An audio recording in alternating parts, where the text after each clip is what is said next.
Today I'm left with a bunch of receipts from different occasions because I just bought the Sony Alpha 7R5 and I bought the 4 yesterday. Now obviously I don't have both. I'm not even rich enough to buy one right now, so it's a big story and let's go through it all together. Now my original plan was to get the 5, but I opted for the 4 because obviously the price, and then with tax and the lens, it just became extremely pricey and went super out of my budget very fast. So I was just like, wow. Then I asked the employee like, yo, what's the difference? And then he said like, oh, this one just shoots 8K, this one doesn't, but everything else kind of looks the same. So, you know, same megapixel and everything like that. And I just went off of that. I didn't even do my research because I actually did my research on the 5 and I knew I wanted to get it. Then, you know, for budget reasons, I just got the 4. So I come home, I have all these issues, then I go back. Obviously with Best Buy, they keep a 15% restock fee, and 15% out of $3,200 is a lot of money. So I basically went off of the audio issue because that is an issue, right? And the camera was defective. So I went off of that and they did give me a full refund, and then I ended up purchasing the one that cost even more money. So I ended up paying, okay, total $4,078 is the old one. So with everything, you know, with all the bundling, saving, and all the sales and everything, even after that, I almost reached to the $5,000 mark with the lens and the camera. So let's go ahead and get to the camera, and can't really be upset about this for too long. Now this is the box that makes everything worth it. In the obviously we have the logo up front, and then we have some information here. Now if you guys are getting this camera with the lens, you need to find the E-mount. This is where they show what kind of lenses you have to get. E-mount 35 millimeter full frame. So this is all the compatible lenses and stuff that they suggest you could probably get. I don't know, I think that's what that means, but this is the black color. I'm guessing there are more colors. I had no idea. So let's actually go ahead and open this up and go through the special moment here. Okay, so here's the box. Let's open this up. I don't really like how this is just like that, no seal or anything. So if somebody even opens this up and they give it to me, I would have no idea this is used. So first thing first, we have this thing. It says HDMI here. This might be some sort of clip that we would like put on the camera. Not sure what this is. If you guys know what this is, leave it in the comment. The 4 also had one of this, but it was smaller.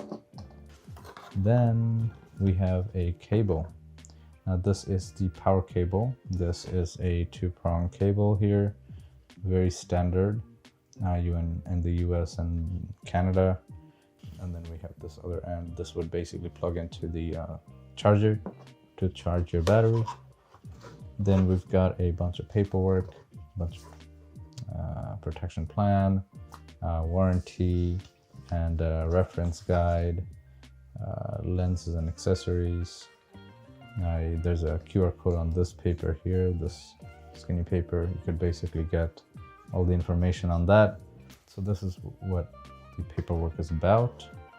And then we've got a very stressful moment here. First of all, we've got some writing here on the leather strap, A7R5. And then I'm gonna leave that to a side. I don't really use the strap because most of the time I'm just, you know, indoor just like this. So I don't really use the strap at all. Then we have this thing here. I love this packaging. This looks very never seen this kind of wrapping, you know. It looks very old, but looks good. This is the charger here. It says Sony on it. We've got charge and then an indicator for how much charge it has. And then battery charger, we've got the number of it too. So pretty cool. We've got all the information in the back. This is wire wood plug-in that we took out in the beginning. And then you just plug this in and then you plug the battery in and that'll work. Then we have something very important. This is a USB-C cable from a USB. This one has some very fast data transfer capability. On the 4, we've read somewhere that this thing actually transfers 5 gigabyte per second of data. I'm unsure about this one. Might be the same thing, right? I don't even know where I read it, but you know, that's a very fast way to transfer your data right through the camera to your computer. And then we've got the battery. You just basically slide the battery in. Oh, easy, not bad. There you go.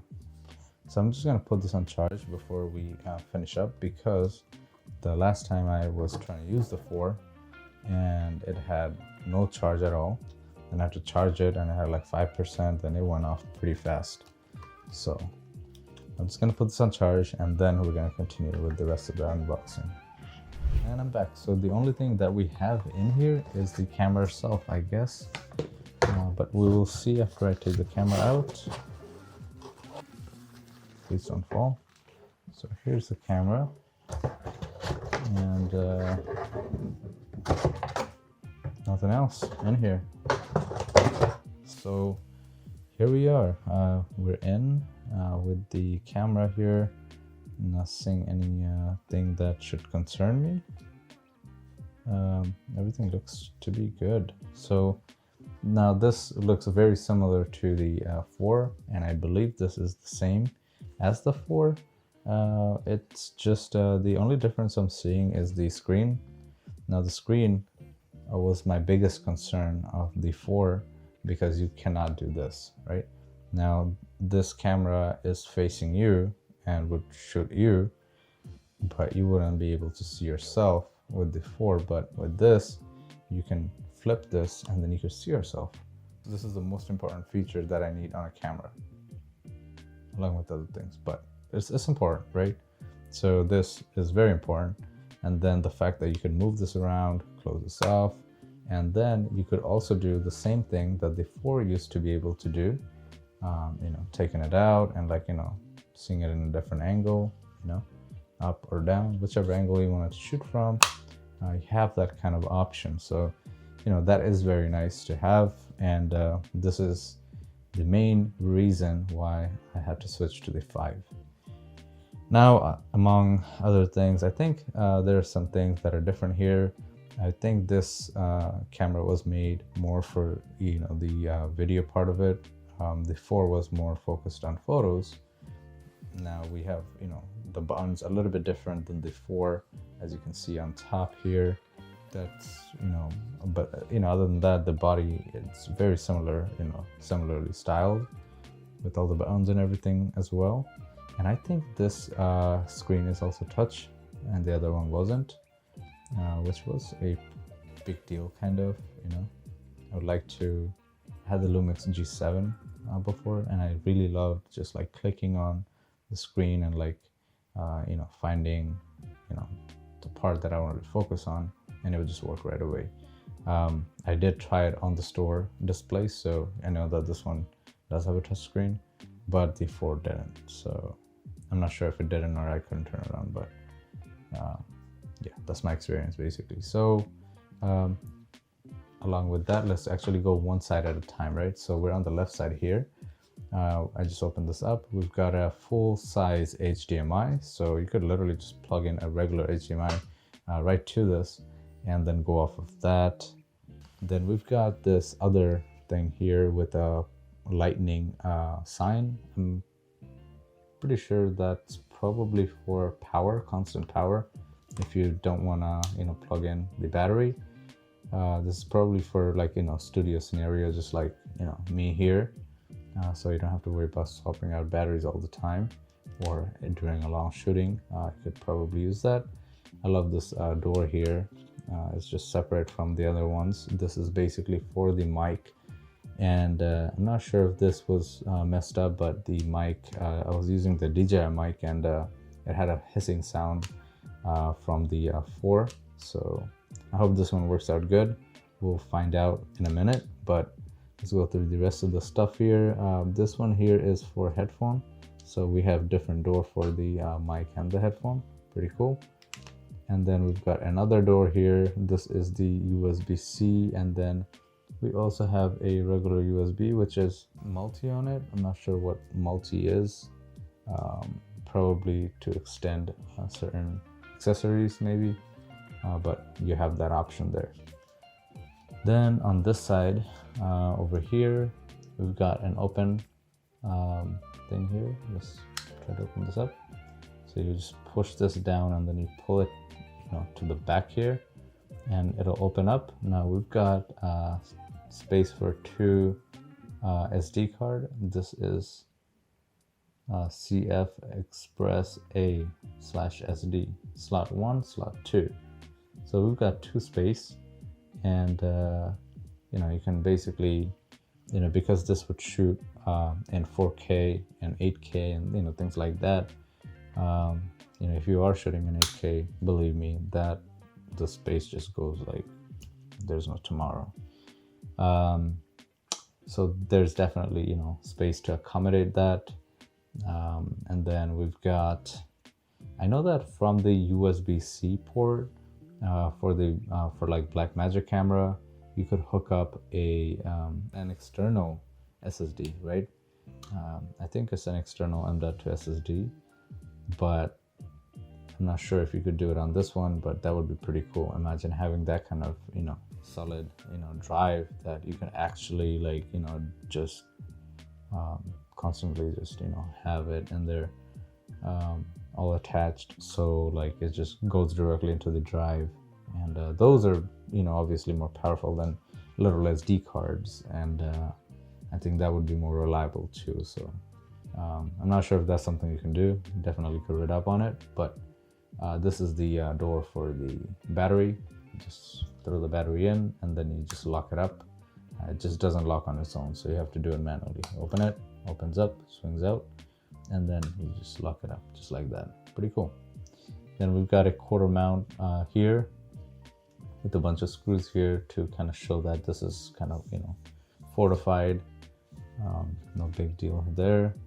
This looks like the flash here, and then there's a button here. The other buttons here, which I don't really know much about these buttons and functions on a camera. Not really a photography guy, or not even good with cameras, even taking videos. But I use cameras a lot, but I just don't know the functions and stuff on a camera. Once I set something up, I just go off of that. I don't really change much of things. So not really sure about a lot of things here, but I hope I can find out soon and use this to the best of its capability. We've got a cold shoe mount on top, just like any mirrorless camera.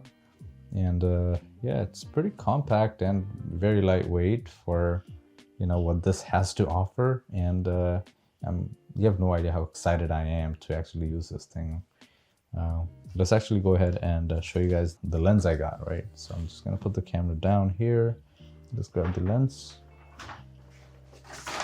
They had a hard time, dealing with this return because this was bundled up, and they gave me a sale, because I bundled it together. But this is the lens I got. This is an E11mm with f1.8. Very basic Sony lens. This is a prime lens, so it's just you can't really zoom in and out. It's just set in place. With my Lumix, which was the mirrorless I used before this camera, that thing actually had a 14mm to 42mm lens, but this one is just set to 11, and I actually used this yesterday. This is a wide lens. It fits pretty nicely, even up and down, side to side. It's pretty important that we put this thing together very fast so we don't get any dust in. Okay, so here we are. I'm just gonna make sure that there's no dust around, you know, no dust floating around, and try to get rid of all the garbage, all the packaging and things like that. And then we're gonna quickly open both of these things and then just put it right on. Okay, so to put a lens on, you have to make sure that you line things up properly before you twist things. So for example, this one has this white dot here. This is something that we're going to be matching up against the camera here. So let's you know, open this up, and then I'm going to open up the camera here, and then there's a white dot right over here. So there you go. I just placed that in, and then I'm just going to twist it to the right,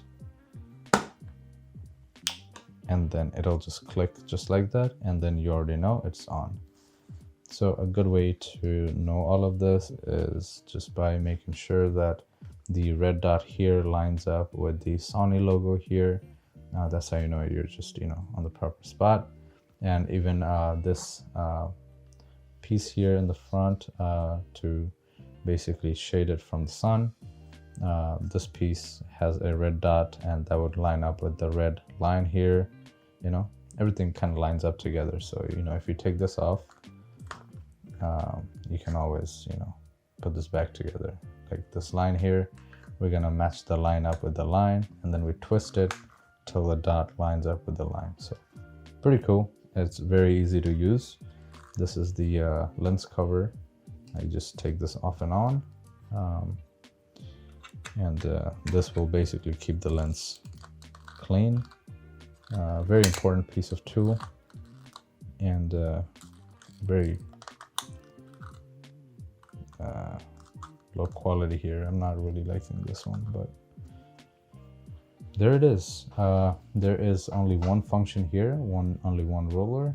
This would basically deal with the manual focus.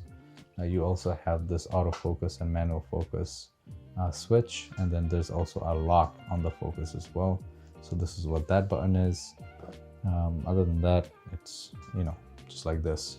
So let's actually put an SD card in and the battery in, and then try this thing out.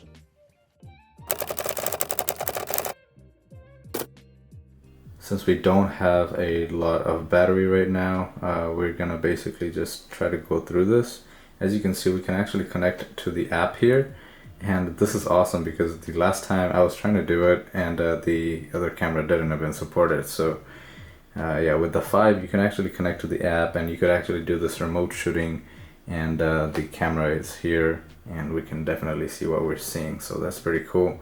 There's a lot of things that we could do right through the app, and you can see that the battery is pretty low. So this is, you know, me talking from the back of the camera. This is what the audio sounds like.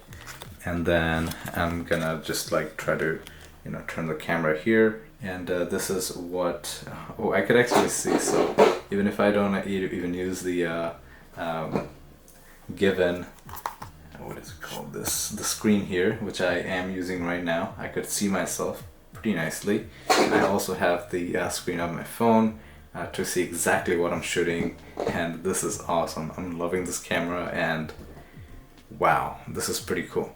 I'm not even sure how the quality is. I'm seeing pretty, you know, clear quality in the phone and the camera both, but I haven't gone to any settings whatsoever in the shooting process here, in the settings of the camera. So this is literally just straight out of the box. This is exactly what it looks like. So pretty happy with what I see right now, but I'm pretty sure I can fine-tune this thing and you know, go from there. So I'm obviously gonna be starting to shoot a lot of videos with this one, and if you guys want to see some sample videos that I shoot with this camera, make sure to keep an eye out on the description. So I'll leave some links of those videos, and if you have any questions about this camera, let me know in the comment section below.